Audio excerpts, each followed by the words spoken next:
What we call now, with our modern worldview, the ancient worldview of harmonizing with time, we call that mythical time.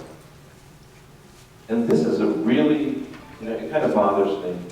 It's a really pejorative word, because the idea is that mythical time is unreal and historical time is real. The idea is that anybody that thinks that time moves in the energy of a circle is misguided. The idea now in at least Western culture is that time moves in a line, and every event that happens on that line is irreversible. It's happened, it can't be reversed, we're never coming back to center. But this is not at all the way, even in the West, we thought about time. For Plato, for Aristotle, time moved in the energy of a circle. And of course, that's how we got our clocks. Our clocks came from a sundial. The hands moved sunwise.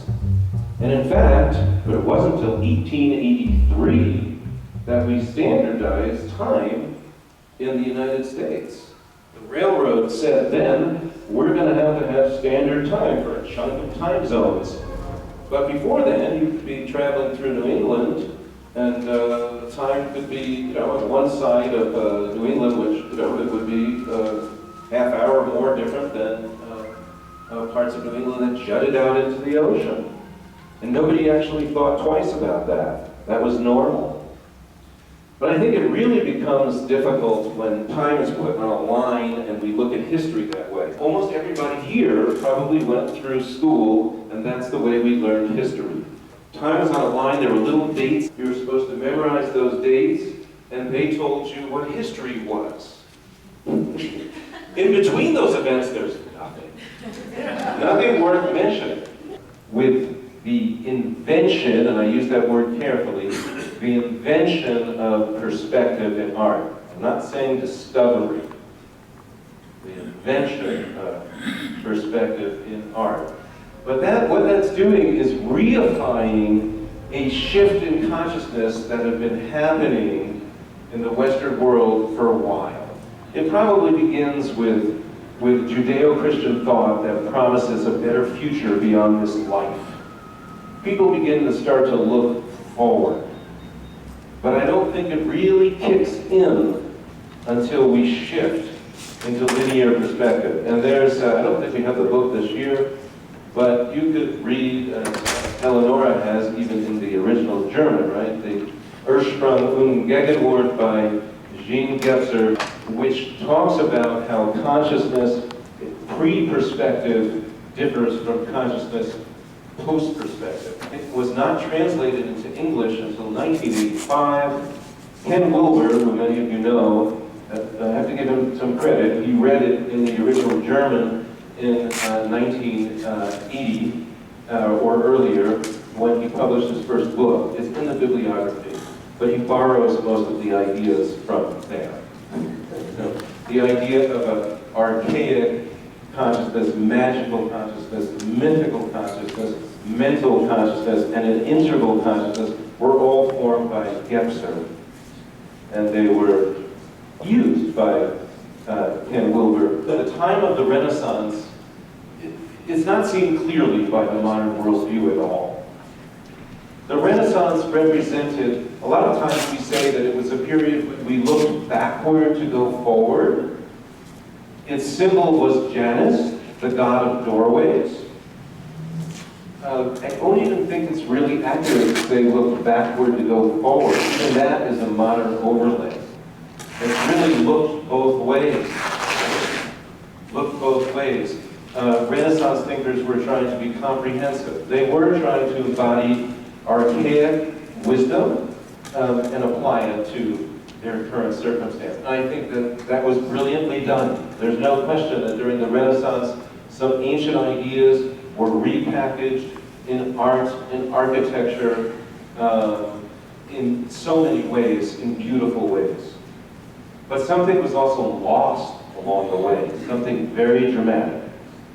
So, if you look at just something like this, in perspective, these lines that are emanating from a single eye, they represent the future. So if you see a perspective landscape, the figures that are in the foreground are larger.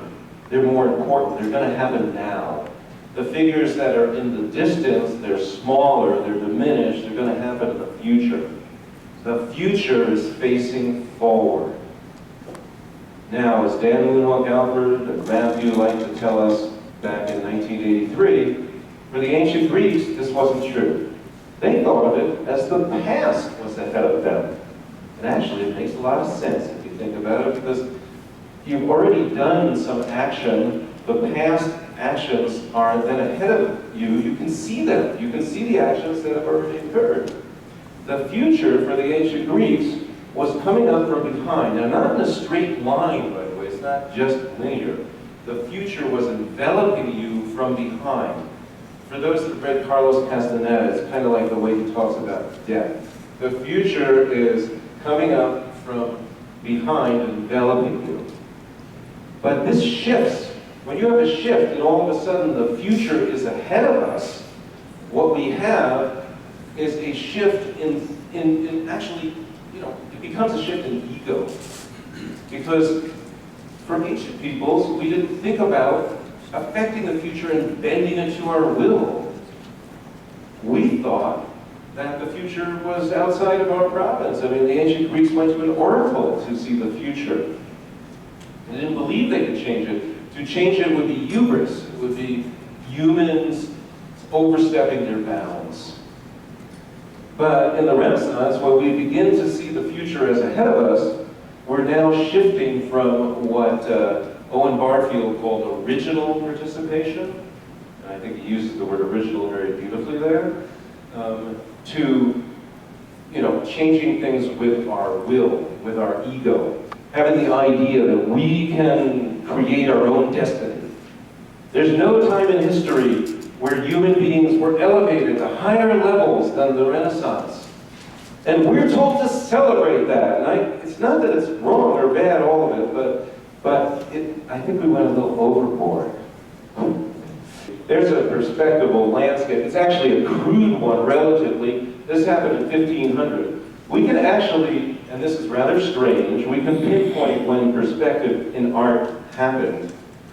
And normally you can't pinpoint things like this, but Bruno Shelley was an artist, and he was also a cartographer and an architect, as people were then. He created a perspectival picture by facing away from his subject and looking into a mirror.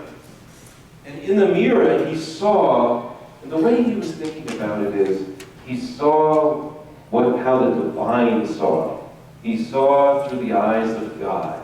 You have to understand that, in the Renaissance, it wasn't about science. That's an overlay. That's a modern overlay.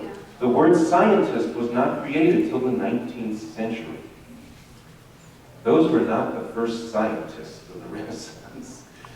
They were natural philosophers. That's what they were called in their time. And, of course, the word natural philosophy just simply means the love of wisdom in nature. There was the word science. That's a very ancient word. But science comes from the Latin scientia, and it simply means to know or knowledge.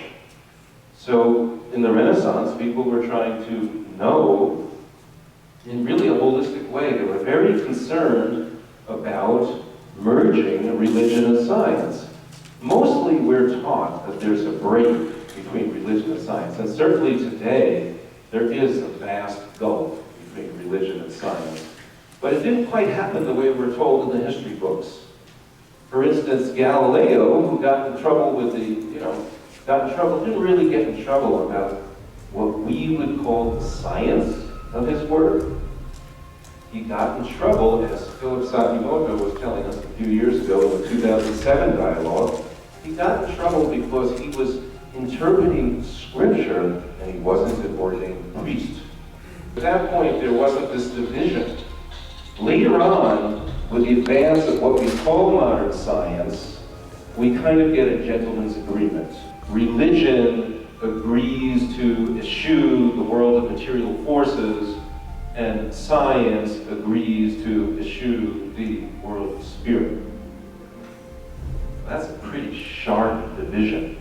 And that's why questions like Leroy's question about do you really and truly believe in a separation of church and state was such a good question. You know, for Native people, those are two abstract concepts, church and state. It would be better to say spirit and country. But, you know, I think there's a real, something lost when you divide spirit and nature. I mean, when you divide science and religion, something was very much lost.